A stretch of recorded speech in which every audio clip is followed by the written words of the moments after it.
Water crossings. Some riders love them, others hate them. Many of us are in between. We will look at how to prepare your bike and equipment for water crossings, how to prepare yourself, and how to actually do water crossings. Then finally, how to get your bike running again when you drown it. Preparing your bike and gear. How waterproof is your airbox? This can be critical on two strokes when they are usually much lower. Consider taping up your airbox for deep water crossings.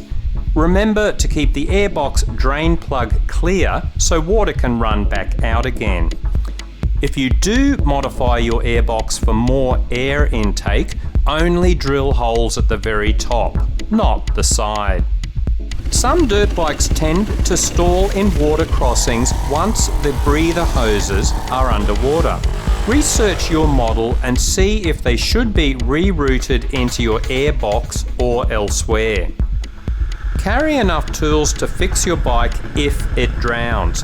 You may need to remove the spark plug, exhaust pipe, engine oil drain bolt, and access your air filter.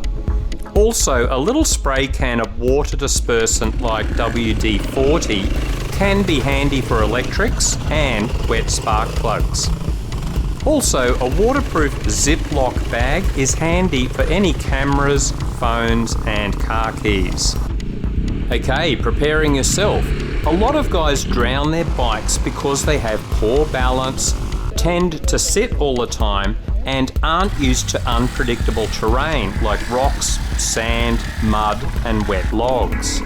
So even if you don't like it, practice riding dry rocky creek beds, soft sand and mud. And as you gain confidence, stand on the foot pegs more.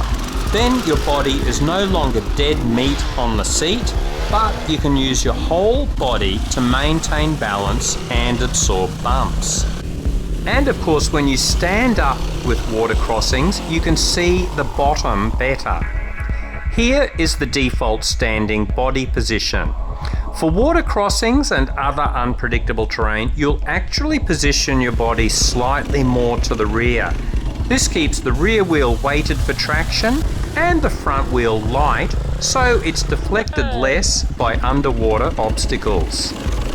And prepare yourself mentally. So many riders panic once they are in the water and gun the throttle, or they actually go too slow. You want a nice, steady, moderate pace. Which leads us to technique, how to do water crossings. Before you actually hit the water, is there an alternative way around? Sometimes there is a bridge or shallower crossing nearby. If it's a narrow creek, you can even use a rock as a kicker and simply jump over. Sometimes it's just not worth the risk. If you drown the bike and can't get it started, could you get back home again? And beware of fast flowing water over slippery causeways. It might only be axle deep, but once the bike is swept away, you can wind up pinned under the bike in deeper water. It happened to one of our guys, and then another rider almost drowned trying to rescue him. Okay, if you decide to go ahead, check the depth of the water. If you can't see the bottom, walk through, make sure it's not too muddy, and there are no obstacles. If you don't want to get your boots wet, try to find a long branch and poke around. Should you sit or stand? Experienced riders will usually stand to get better balance. Less experienced riders may be safer sitting.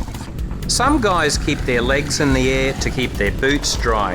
In very deep crossings, this could be an advantage as there is less drag through the water, but usually it's sacrificing some level of control over the bike. Slip the clutch and keep the engine revs up. You will get better traction and less chance of stalling if things go badly. How fast? A high-speed wheelie looks impressive, but can also fuck up impressively. Many riders are panicking a little and go through too fast. Woo! No, I like it nice and slow. However, too slow means less momentum when hitting underwater obstacles, so aim for a measured, constant pace. If it's very deep, the right speed will actually create a bow wave that keeps the water away from your airbox. In fast-flowing water, try to start upstream, then go with the flow as you cross. If you aren't confident, watch other riders go first and take exactly the same line if they didn't hit any obstacles. Learn from their mistakes. Keep a finger on your kill switch if possible.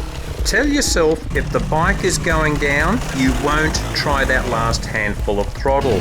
Instead, you will calmly kill the engine and prepare to lift your bike out of the water as soon as possible. Finally, don't expect a water crossing to stay the same. A week later, rocks may have shifted or a new log is hiding in the mud. Prepare for the unexpected. Fixing a drowned bike. Okay, bummer, you've dropped the bike. If it's still running, hit that kill switch before it sucks a gutful of water. Oh no! Pick it up as fast as possible. Sometimes you can be lucky. If water didn't get past the air filter, all you might need to do is make sure the airbox drains, wring your air filter dry, then upend the bike to get water out of the exhaust pipe. Depending on the shape of your exhaust, you may need to lie it down on the right side first, then upend it to make sure you drain the water instead of pushing it back into the engine. Okay, let's assume you've been a real muppet and sucked in lots of water. Don't try to start the bike.